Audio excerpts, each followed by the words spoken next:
Good day po mga ka-airgunners. I-demo ko lang po sa inyo ang aming dual magazine. So, sa mga nakabili ng mga Indo na rifle, either tactical or classic na gumagamit ng ganitong single magazine na kasama sa inyo, so alam nyo siguro kung gaano kahirap mag-load ng pellet. So, sample, de-demo ko using my 2.4. So, ganito po siya. Okay? So, kung mag-load kayo ng bala dyan, lalo kung may scope,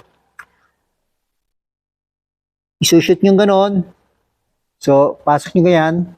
So, titingnan nyo muna. Katulad yan, nakikita nyo, dito yung bala. Yung bala nakatabingi. Nakatabingi. So, kailangan idiretso para hindi mag-jam. Yan. So, idiretso muna yan bago ikasa. Ganon. Okay? So, isa pa ulit. Demo. Dito naman tayo sa kabila mag-load. Pagka may scope na ganyan, ang pag-load, so kakapain mo, make sure na, ay, hindi pala nakakasa. So yun, pagka gano'n, nakikita nyo, tumatabingi. So kung minsan, pag tinulak mo na yan, magja-jam.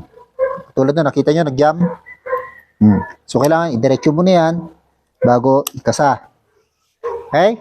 So yan ang disadvantage nito mga kasamang magazine ng inyong mga tactical or mga classic na ganito ang magazine.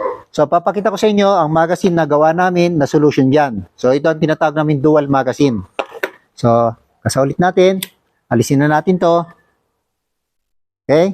So, pakita ko sa inyo ngayon to. So, pagpasok nito, lagay mo lang sa gitna. Push down. So, kabilaan yan. So, ang pag-load ng bala, ganito lang kasimple. Hawak mo yung bala, shoot mo lang dyan. Push mo, kasa. Ready to fire ka na. Okay? So, sa kabila naman, kunyari, naiputok mo na. Sa kabila. So, ikasa mo lang din. Lagyan mo ng bala yan. Shoot mo lang ng ganon. Push mo. So, wala ka ng silip-silip kung baliktad o hindi yung pellet. So, pwede yung mabilisan. Ganun lang. Kasa.